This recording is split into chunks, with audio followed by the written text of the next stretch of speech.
Welcome to another recap here from the League of Legends Season $100,000 tournament here at Dreamhack. And day 3 is all about the finals. Yesterday we saw some great games in the relegation, but today we'll be moving through the upper bracket, the lower bracket, and of course the big title chance, the grand final. If you missed any action this weekend, don't forget to check the VODs over at s1.leagueoflegends.com. But for now, all that remains to be said, let's get into day 3.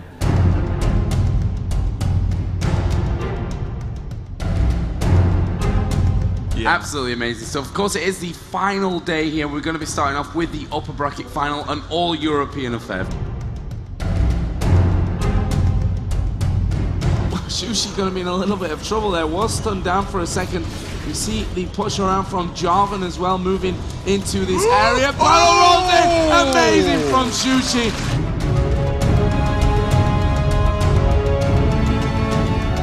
We actually see the arrow coming out here, and it is going to go out onto Soaz, and here is the big fight. This could decide what's going to happen in this game. First kill comes out for PK. Yellow Star is in the middle of it all, but he is surely a dead man. Will Valkyrie away? Kuja is so low. At all dying, Leonat gonna fall. Only one left alive is Kuja. There's gonna be a 5-0 for Fnatic. They will win this series 2-0 almost definitely. They're moving on to that Nexus. Fnatic, the winner bracket finals. I got 8 champions prepared, and I think every other member of my team got at least 5, 6, 7 champions prepared as well. Going into this game, it's going to be Epic Gaming versus Team Solomid. Let's hear it for both teams.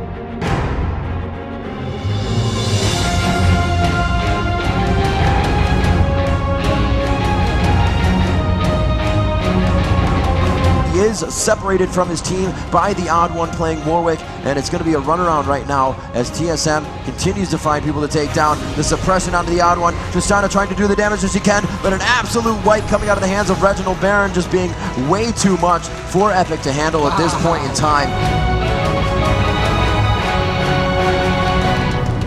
But it looks like the reinitiation here from Team Solo Mid, really getting the push. The odd one is just waiting to proc that absolutely, and it just goes on and off, really just slowing down the other team to initiate and support this fight to happen. Xpecial taking a lot of damage, Reginald back in the fight as well. Xpecial goes down by the hands of Westrice, and that's exactly what you're talking about. They're not able to focus Westrice. He gets a double kill there, and it looks like they will be able to run a triple kill from Westrice, and it looks like he is starting to clean up. Yeah, Singed, what are you doing?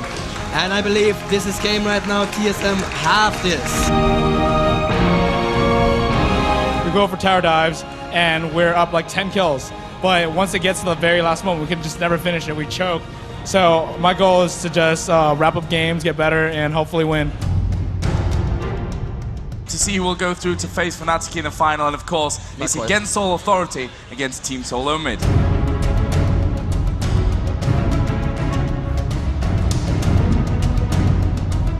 And there comes Reginald, going to jump down onto the bottom lane, and they have found Kuja, and Kuja not going to be happy about that one. Put the shield on herself, but that should be a kill. They do pick that one up, but now Chaos going to get jumped on, potentially in a 1v3. The knob comes off, and yes, they pick up Moma. The odd one coming in on that one. Yellowstar now getting slowed down by the Lizard buff. Chaos should have a Rupture available soon. That will land, but he will flash it instead.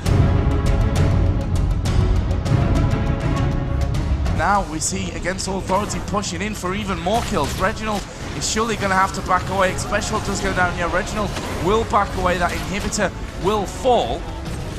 And there's not much that TSM can do. Reginald just has to hope that he can somehow put up some kind of defense, because these Nexus turrets are being destroyed one by one, and against All Authority are just going to run straight through their Nexus now completely open to attack, and surely this is a good game against All Authority. We are ready to start the grand finals, the final games of the League of Legends Season 1 Championship.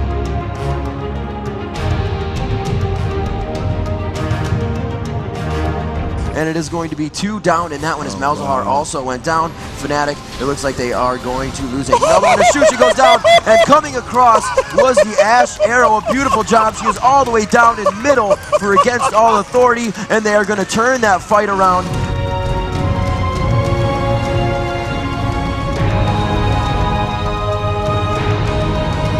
And they are finding him on that right side. The ultimate going out, not somebody they want to focus on. Crystal Arrow wasted onto Linak, and we're going to see who's going to be able to do the most damage here. Sona throwing out the crescendo. They will be just dancing around. They're going to focus Aurelia here, and they go for the suppression, but she gets the stun on Warwick right as he does his ultimate. She falls down in the null zone. A very nice job by Brand. Lamia taking down Linak, and it looks like 3 have now fallen for AAA. MoMA also going down. Huge damage. There goes Corky. Could they go for the ace? Warwick will find it, and this could be a final push for Fnatic. One turret is down. They're going to back off for now. Linak taking a lot of damage from Ash. 300 damage. Crits are out there. That is one turret dead. Second turret dead. Oh Fnatic going to win the Season 1 championship if they can hold on.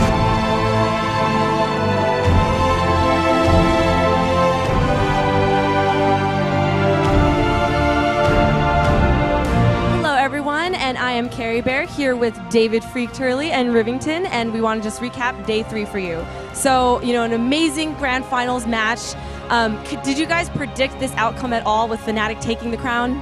We heard that, you know, since XP got here, they were the team that was going to be the one to win it. Everybody was seeing it that way. You know, when we called for the shout-outs in the crowd, it was very clear that Fnatic had the gathering out in the crowd and had the momentum behind them with a lot of people from the hometown crew. And, you know, I actually thought it was going to be one of the North American teams who weren't even actually able to make it into the finals positions. And, you know, Team Solo Mid actually grabbing 3rd, so there's a finalist. But, you know, AAA and Fnatic doing an amazing job in Europe, really showing what top-tier caliber play is really like.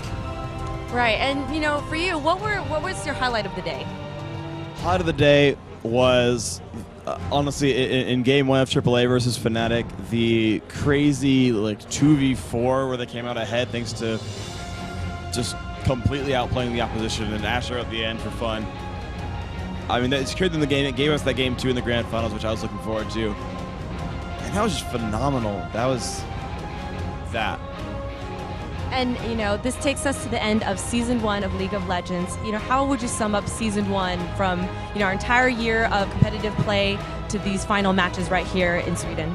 You know, the end of the season absolutely shows the dedication of our community, how much they love League of Legends, and how much we want to give back to them. We've already announced that we're doing this again in Season 2, so it's going to be no different next year. The only difference that there is going to be, it's going to be way better, and it's going to be way more focused at the community. I hope more people can make it. Over 200,000 viewers on the stream again, over 1 million unique hits, and we just can't say thank you enough to the community. Awesome. And, you know, what are your final thoughts to just close out day 3?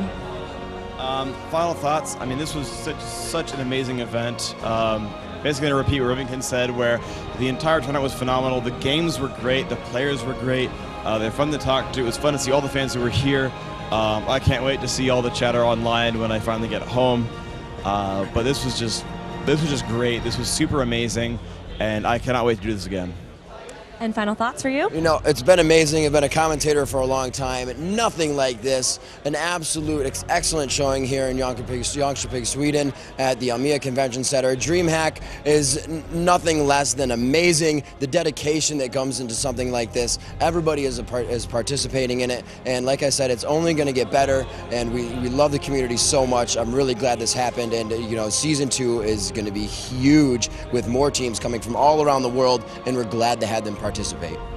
And I'm actually going to ask another question here, so final thoughts afterwards. But, you know, so we talked a lot about the European teams today, and we also saw North America as well. You know, can you summarize, you know, for US and Asia and Canada, you know, what happened with those teams and how great was it for them to be here in this last competitive match? Oh, I mean, there were a lot of great games. I mean, even the teams that got eliminated put out some really, really close games, certainly. You know, it's fun to see the underdogs come in and do a pretty good job. Honestly, you look at how the qualifiers went, and yeah, the best 2 teams in the world might be European, but the 3rd, 4th, and 5th likely to be American. So, you know, for the North American fans out there, not far behind at all. The Southeast Asian teams really did come very far. You know, Zan did take that game off of Team Solo Mid, who ended up 3rd of that tournament. That's no small feat at all. They ended up getting banned against and didn't win any of their games, but certainly all these teams are very, very top class, and we're going to see crazy stuff for them in the future for certain. Great, and you know, with World Cyber Games coming up very shortly upon us, we may see some of these same teams competing again. You know, using what they've learned here in Jönköping to power them through to victory. What are your expectations for World Cyber Games? I'm excited to see some of the slight changes that have to happen to the teams. World Cyber Games, you have to participate from your region, so a few of the teams are going to have to make their changes. They already have those players that are going to come in and play for the teams they've been practicing with. Against all authority. Also said that they're going to have somebody new coming into the team. That's not because MoMA did bad or anything, but like I said, they have to play for the region, so we're going to see a huge difference in the gameplay, the strategy, and I cannot wait to see what comes from the rest of the world in League of Legends gameplay. Great, well, it's going to be amazing. Thank you so much for watching. This was day 3 of Season 1 League of Legends Championship matches. Good night.